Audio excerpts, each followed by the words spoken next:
दोस्तों, भगवान शंकर जिसके आराध्य हों या फिर अगर कोई साधक भगवान शंकर का ध्यान करता हो तो उनके बारे में कई भाव मन में प्रस्फुटित होते हैं।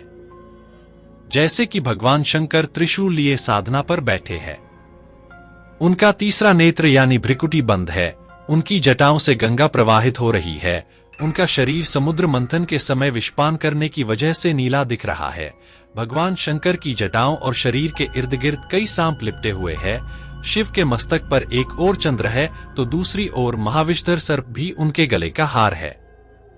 उनके परिवार में भूत प्रेत, नंदी, सिंह, सर्प, मयूर व मूषक सभी का संभाव देखने को मिलता है। साधन क्रम में विचार सागर में कई विचारों का आगमन होता है। भगवान शंकर के बारे में कई कथा कहानियां पुराणों धार्मिक ग्रंथों में वर्णित है। उनसे जुड़ी कई कथाएं साधकों को उनसे जोड़े रखती है और साधकों के लिए वह प्रेरणादायी भी है। पौराणिक मान्यताओं में भगवान शंकर और सर्प का जुड़ाव गहरा है, तभी तो वह उनके शरीर से लिपटे रहते हैं।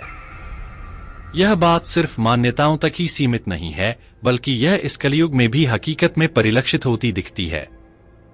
यूं तो भगवान जनता जनार्दन के लिए अपनी कृपा बरसाने में अति दयालु है, लेकिन कहते हैं कि अगर आपको भगवान शंकर के दर्शन ना हो और अगर सर्प के दर्शन हो जाएं तो समझिए कि साक्षात भगवान शंकर के ही दर्शन हो गए। दोस्तों, हम चल रहे हैं राजस्थान के माउंट आबू में। दोस्तों, माउंट आबू राजस्थान का इकलौता हिल स्टेशन है जो अर्धकाशी भी कहलाता है। पौराणिक मान्यताओं और पुराणों के मुताबिक माउंट आबू अर्धकाशी इसलिए कहलाता है क्योंकि यहां भगवान शंकर के 108 छोटे बड़े मंदिर हैं।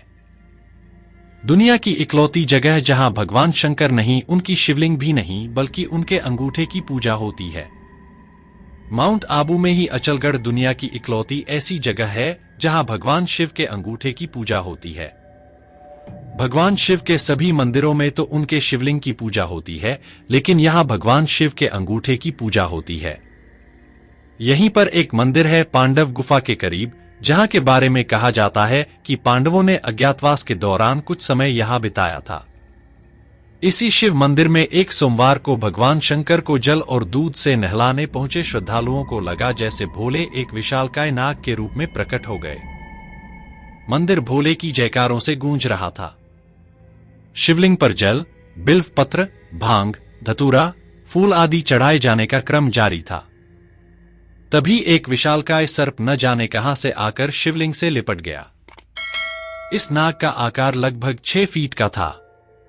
इस बीच कुछ लोगों ने डरते डरते शिवलिंग पर जल भी अर्पित किया, लेकिन नागराज कई घंटों तक शिवलिंग से लिपटे रहे। सावन का दूसरा सोमवार और शिवलिंग पर जल चढ़ाने का सिलसिला चलता रहा। इस बीच नाग की अटखेलियां भी जारी रही। वह कभी शिवलिंग के ऊपर बैठता तो कभी शिवलिंग की चारों तरफ लिपटकर बैठ जाता। लोग हैरान थे, लेकिन जो लोग वहां थे उनके मुताबिक यह हैरानी उस सांप को नहीं थी। वह शायद निर्भय होकर आनंद की अनुभूति कर रहा था। इतने लोगों के बीच कोई सांप लगभग 6 घंटों तक शिवलिंग से लिपटा रहा। लोग टकटकी लगाए देखते रहे। कुछ लोगों के लिए भोले सर्प के रूप में शिवलिंग से आकर लिपटे थे, तो कुछ लोग उस पल को शिद्दत से महसूस करना चाह रहे थे। यही वजह थी कि मंदिर में भीड़ बढ़ने लगी।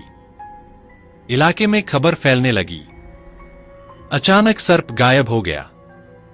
वहां श्रद्धालुओं के चढ़ाए पुष्प और फल तो दिख रहे थे, लेकिन सर्प नहीं। सांप इंसानों के लिए खतरनाक होता है, लेकिन यह बात भी सच है कि उसे हम इंसानों से ज्यादा डर लगता है। आस्था, विश्वास की परिभाषा आध्यात्म की सीमा रेखा में सब कुछ मानने पर ही निर्भर है। स्थानीय लोगों के मुताबिक माउंट आबू के उन मंदिरों में जो जंगल के बीचों बीच है, वहां इस प्रकार की घटनाएं सावन के महीने में सोमवार को या फिर शिवरात्रि के मौके पर जरूर होती है। पिछले वर्ष इन्हीं जंगलों के एक शिव मंदिर में पंचमुखी सांप दिखा था।